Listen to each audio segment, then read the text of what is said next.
कोई भी फीमेल है तो उस फीमेल को अथॉरिटी और पावर ज़रूर ट्रिगर करता है ना। यानी कि एक मतलब आप देखिए कि पुराने ज़माने से ही ऐसा चलता आया है कि लड़की जो है वो अपने से 2 साल 3 साल 4 साल बड़े लड़के के साथ कंफर्टेबल फील करती है, ज़्यादा प्रोटेक्टेड फील करती है, और वो जिन बैचमेट्स के साथ रही है उसका हस्बैंड जो है कहीं ना कहीं उनसे ज़्यादा अथॉरिटी और पावर रखता है, तो एक स्वैग भी वो फील करती है ना। तो किसी भी बंदी का जो बॉयफ्रेंड है अगर उसके पास ज़्यादा पावर है, ज़्यादा अथॉरिटी है, वो लीडरशिप पोजीशन पे है, उसके ज़्यादा कंट्रोल में लोग हैं या उसका दबदबा ज़्यादा है, तो ये एक बहुत बड़ा फैसिनेशन लड़कियों के लिए होता है, नो डाउट। अब इस चीज़ के साथ अगर पैसा भी आ रहा है तो हमको ऐसा लग सकता है कि इसने पैसा देखा होगा, बट पैसे से ज़्यादा उस बंदे का जो स्वैग है उसके काम को, कि उसकी जो पावर है या अथॉरिटी है उसके काम में, वो ज़्यादा ट्रिगर करती है। तो ये ज़रूर, हाँ ये ज़रूर है, ये उसे ज़्यादा प्रोटेक्टिव और ज़्यादा सिक्योर्ड फील करती है वो, कि एक ऐसा बंदा जो अभी दुनिया चला रहा है तो उसके साथ रहना कितना सही है। भाई एक तो ये हो गया दबदबा है, स्वैग है, चलो, लेकिन ऐसा भी क्यों होता है कि लड़कियां अट्रैक्ट होती हैं बैड बॉयज या फिर जो रेड फ्लैग्स होते हैं? मतलब इसमें दबदबा काउंट नहीं होगा ना, मतलब बैड बॉयज वहाँ पर भी अट्रैक्ट होती हैं लड़की कि मतलब उन्हें पता है कि ये लॉन्ग टर्म के लिए नहीं है और ये बंदा थोड़ा है कि यूज करके। मैं मतलब बेसिकली ना एक रील देख रहा था, उसमें एक बंदा सर्वे कर रहा था, रैंडम स्ट्रीट्स पे लड़कियों से पूछ रहा था would you rather date a boy और अ वर्जिन गाय। तो सब लड़कियों ने बोला I would date a boy, I would date a boy.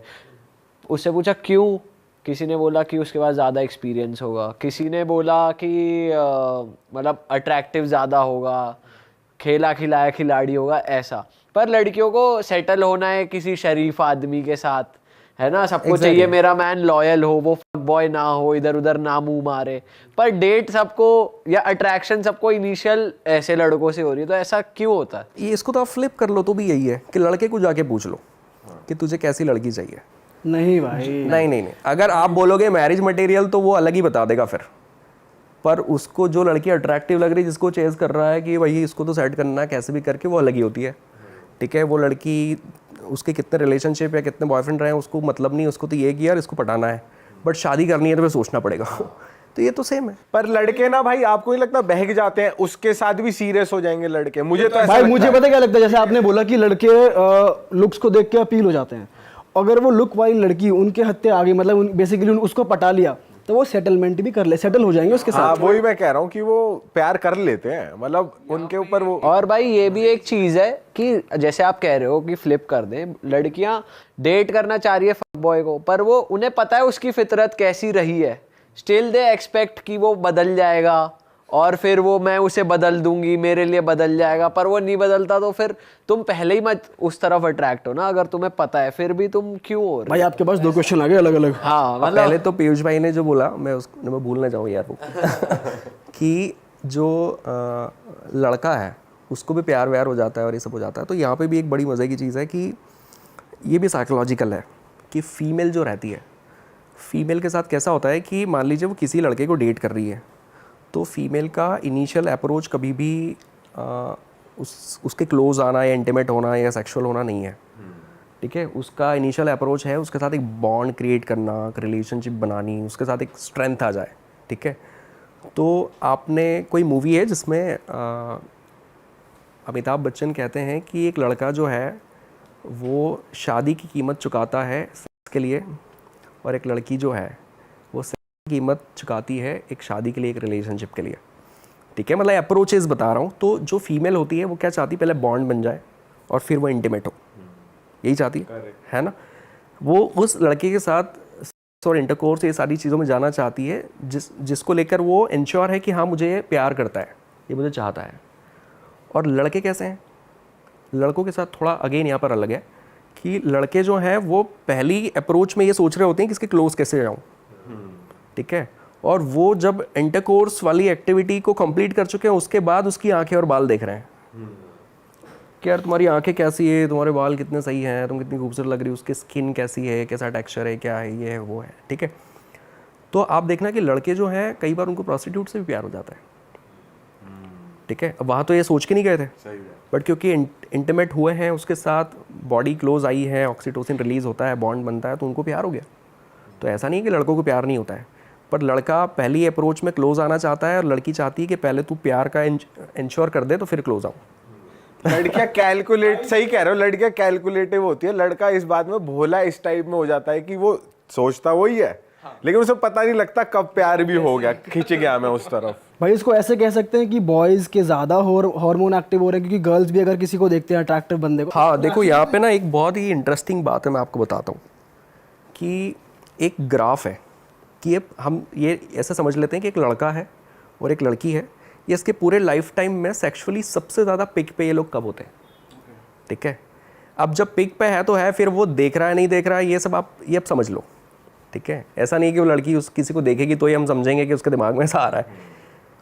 तो वो ग्राफ कुछ यूँ है कि एक मेल अपनी पूरी लाइफ टाइम में, पूरी ज़िंदगी में, जब 20 से 22 की उम्र के दौर में होता है तो वो हार्मोनली सबसे ज़्यादा एक्टिव होता है, यानी टेस्टोस्टेरोन लेवल सबसे हाई, एकदम जंगली होता है। मतलब वो दुनिया की किसी भी लेडी के साथ फैंटेसाइज कर लेगा उस टाइम पर, ठीक है। उस समय उसको किसी भी क्लासरूम में आप भेज दो, पहले वो 4 लड़कियां ढूंढ लेगा कि कौन सी सही लग रही है अपने लायक, है ना, और फिर उसमें से किसको चेज़ करना है, क्या करना है, उसके दिमाग में सिर्फ यही चल रहा है। वो किसी को मिल भी रहा है, मान लीजिए किसी से बात बन भी गई और मिला भी, तो वो क्या चाहेगा पता है, यार हक तो कर ही सकते हैं। अब वो ऐसा कोई प्लान बना के नहीं कर रहा है, हर मेल दुनिया का ऐसे, यार हक तो कर ही सकते हैं, यार हाथ तो पकड़ ही सकते हैं, यार तुम इधर सिर तो टिका ही सकती हो। मतलब वो समहाउ ना वो इंटीमेट या क्लोज होना चाह रहा है, ठीक है। उसके हार्मोन्स उसको उस तरफ के लिए पुश कर रहे हैं। तो ये सिचुएशन उस बंदे के साथ रहती है और 22-25 साल की उम्र के बाद लगातार ये ढलान पे रहता है। जब तक वो 40-45 की उम्र में आता है तब तक बहुत स्टेबिलिटी आ गई होती है, उसको करियर, फ्यूचर, बच्चे, वाइफ, उनकी एजुकेशन, सोसाइटी, ये सब दिखने लगता है। एक फ़ीमेल जो होती है उसके पूरे लाइफ टाइम में ये दौर आता है जब वो 34 से 38 के बीच में होती है। फीमेल्स का ज़्यादा 4 साल, बॉयज़ का 2 साल है। नहीं 2 साल नहीं है, मतलब मैं एक बता रहा हूँ कि इस एज ग्रुप के दौरान वो पिक पे होती है, जब वो हार्मोनली सबसे ज़्यादा सेक्सुअल फील करती है, ज़्यादा हॉर्नी है कह दो या कुछ भी। अब आप इसको ये देख लो कि उसके पहले हम जो फीमेल है वो सेंटिमेंट्स और इमोशंस और इन सब चीज़ों में ज़्यादा है, वो तब भी है। पर क्या होता है ना कि इंसान दुनियादारी देख रहा है तो वो थोड़ा सा मैच्योर भी तो होते जा रहा है, इमोशनली मैच्योर भी हो रहा है, बचकानी चीज़ें भी कम हो रही है, और उसके बाद हार्मोन्स भी उसको ज़्यादा ट्रिगर कर रहे हैं उस एज में।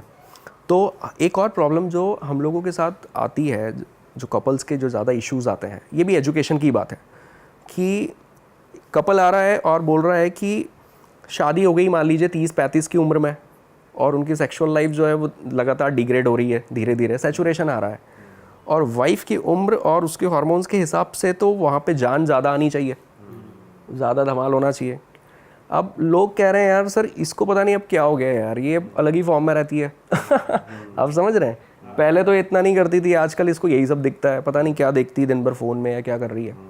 अब हमें नहीं पता कि यार वो उसकी उम्र है। इसलिए आप देखना कि एक फ़ीमेल की तरफ से सबसे ज़्यादा अगर इस वजह से एक्स्ट्रामैरिटल अफेयर इनिशिएट होंगे तो ज़ाहिर तौर पर वो उसी उम्र के कहीं की आसपास की लेडी है, तभी वो तो कहीं ना कहीं मजबूर है, या फिर वो कहीं ना कहीं ज़्यादा इनकरेज हो जाती है या उसके हार्मोन्स को पुश करते हैं कि वो ये सब चीज़ें सोच रही है और उस तरह से भी लोगों को देख रही है जहाँ पर उसकी वो नीड्स भी फुलफ़िल हो। तो मेल और फीमेल दोनों के साथ वो समय आता है, पर अलग अलग टाइम पे आता है। तो एक और प्रॉब्लम अपने सोसाइटी में ये है कि मान लीजिए 20-22-25 में अभी जब शादियाँ होती थी, अब तो खैर इतनी जल्दी नहीं होती, तो मेल की रिक्वायरमेंट तो फीमेल पूरी कर ही देती है, वो हार्मोनली एक्टिव है तो वो तो मना करेगी नहीं उसको क्लोज आने के लिए।